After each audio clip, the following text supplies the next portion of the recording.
Basically, there's two parts to this presentation. The one is on curriculum, but I will focus on education information systems. Just to give you an overview of our education system, we have two ministries of education at a national level. That is the Ministry of Basic Education, as well as the Ministry of Higher Education and Training.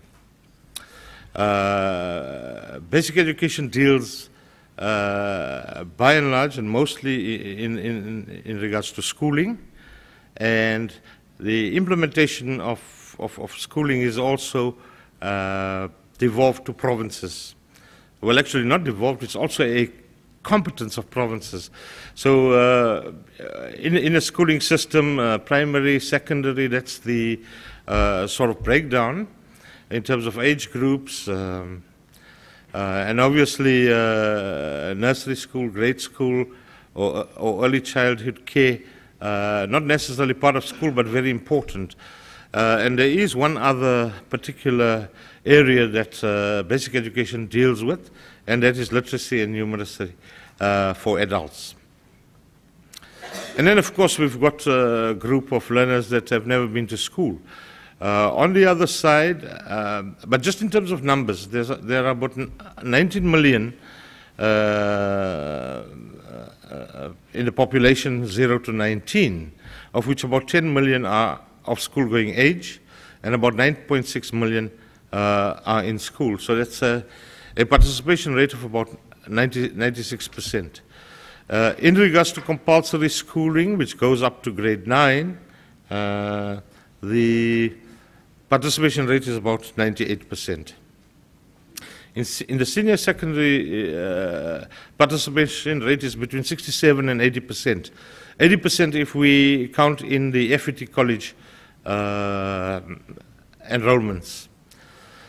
Then we have the post-schooling, and in regards to post-schooling, FET colleges, of which we have 50, universities 23, and in the post-schooling system, there are a considerable number of out-of-school young people without a grade 12 or a school-leaving pass, and of course those that have never been to school, and as well as adult and community learning centers.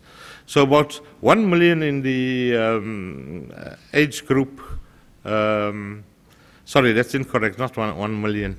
It's about 7 million in the age group, in the university age group 18 to 24. And about the participation rate is about 18%. And in 2007, I think you heard the Deputy Minister of Economic Development indicate yesterday that there are about, the Ford Foundation research, that there are about, in 2007, we had about 2.8 million young South Africans that were not in school. So just putting all that together, basically that's our education system. And if we're interested in the qualifications levels, right at the bottom are the national qualifications levels. And you can see that schooling takes up 1 to 4, and then post-schooling levels 9 to levels 5 to 10. That's just the pathways, and I'm not going to.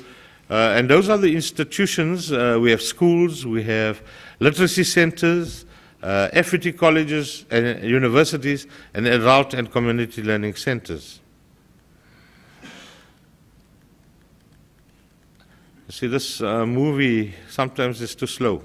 Okay, so let's get to the business. Firstly, we have to just acknowledge and note that our education system comes from a lack of equity, access, and quality for blacks. But post-1994, there has been a significant increase in access to both schooling and university. However, in aggregate, quality did not improve at the rate in which access improved. And sometimes they probably related. And then access to education and training between school, that means once you leave school but are unable to go to university, did not grow sufficiently and is quite skewed There are about 900,000 learners in university, but we only service about, there are 900,000 students in university, but in our FED colleges, our enrollment is between 300,000 to 350,000. And in any case, those are not full year enrollments because some of them do semester or trimester courses. I'm not going to go into the table, but I wonder if this thing works. No, you see, I thought that's...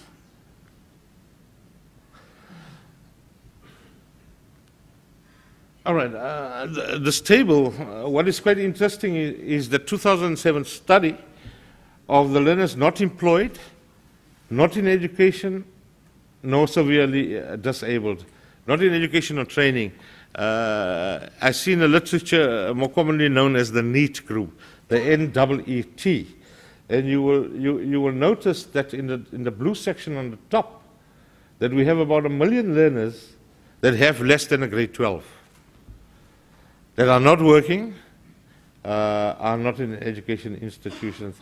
And then another 600,000 learners in 2007, the first purple line right at the, that have a grade 12, but are not able to enter university because of the level of their qualifications.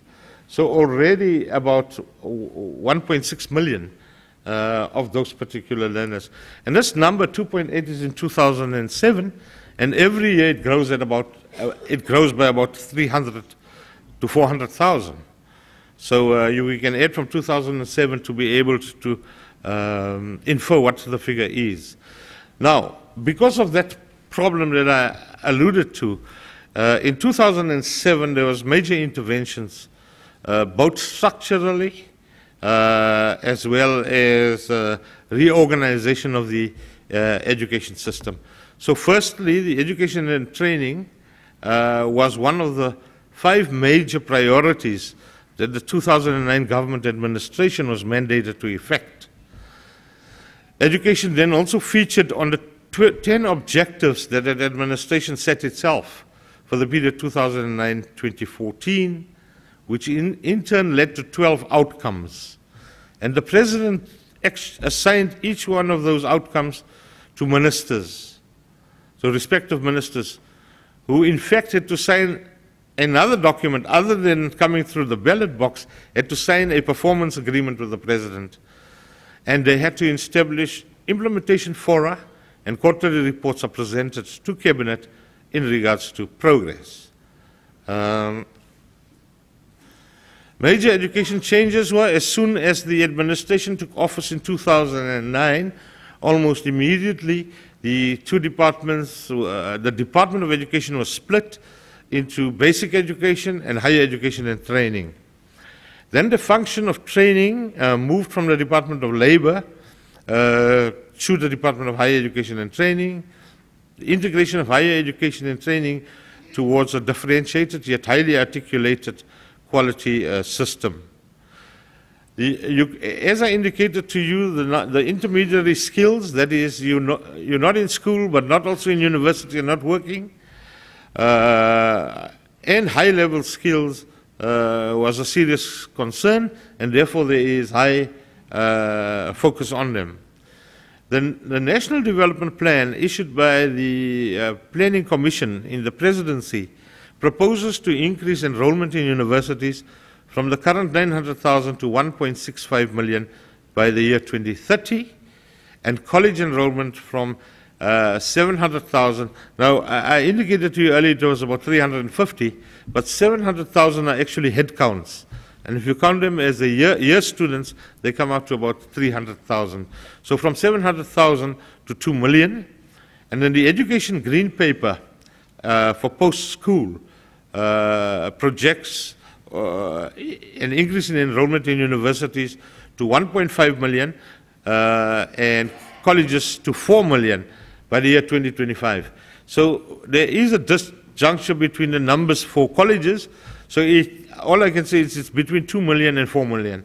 Those are planning proposals One is the education sector one, that's the green paper, and the other one is the National Development Plan. So the problem statement is quite clear. We have major skills deficits and bottlenecks, especially in the priority and scarce skills areas. And this really contributes to constraints to our economic growth and development. A skilled and capable workforce is critical for decent work, an inclusive economy, labor absorption, rural development, the reduction of inequalities, and the need for a more diversified, knowledge-intensive economy. So we can see that none of the other outcomes, that is of the 12 that has been allocated to other ministers, can be achieved without us having to deal with the issue of skills adequacy and appropriateness. This is a very complicated graph, but it's just to begin to show the whole system area. In our institutional settings, as I indicated, we have the light blue triangle as representing of the population, that's the dark triangle,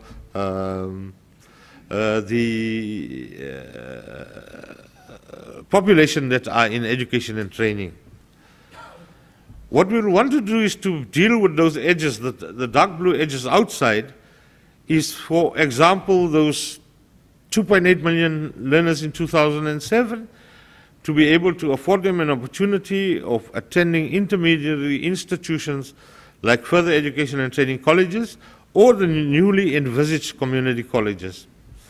But it's not only at the low level that is a problem, but also at the high level in regards to sciences and technology. That means our master's, postgraduate, and postdoctoral studies. And basically that's the institutional setup of basic education through schooling, colleges and university, and then postdoctoral. On the employment side, on the other hand, we start off more on an occupational level. There is sectors of the economy like law, education, engineering, manufacturing, mining, banking, etc.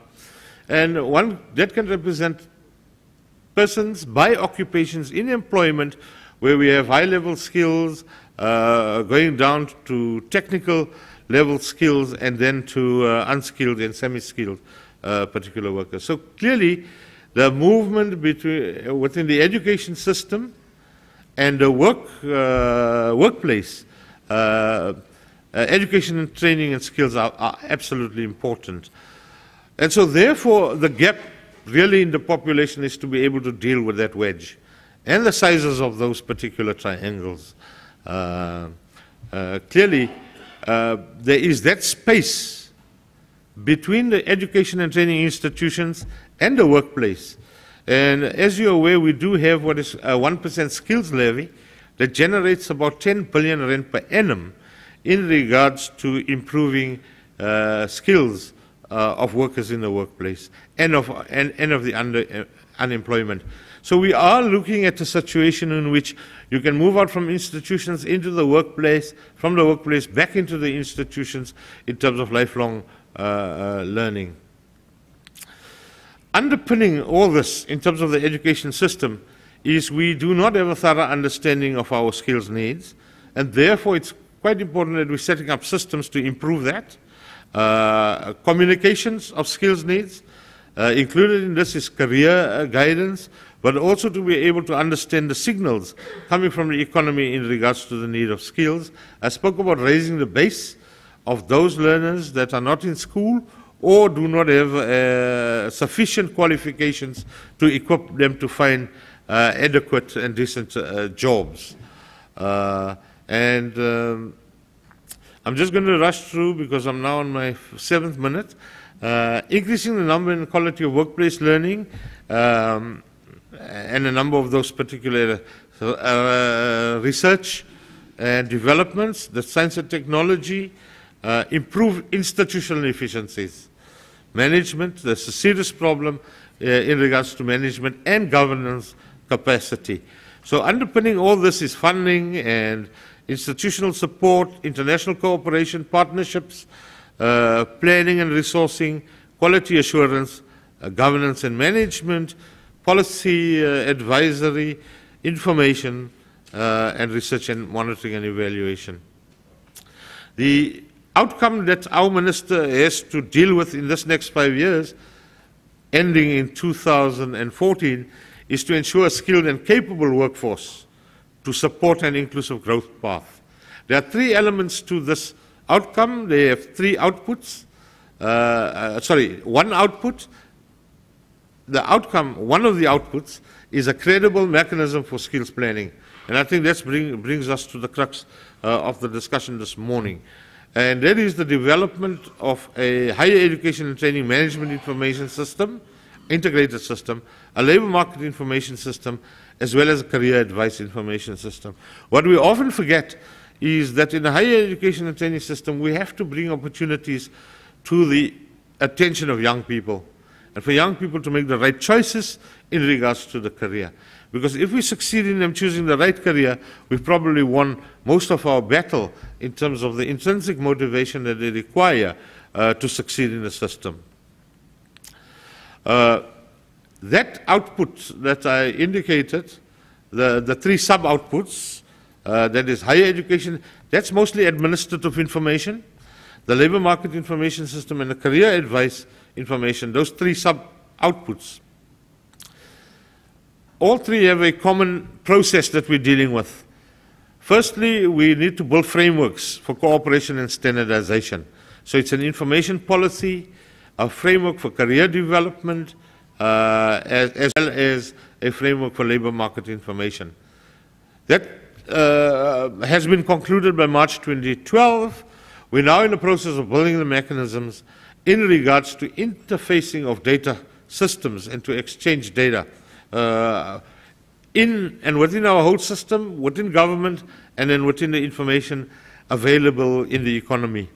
And then to build a strategic management information system by March 2014. So you can see the 3 areas: labor markets, career, and higher education information system.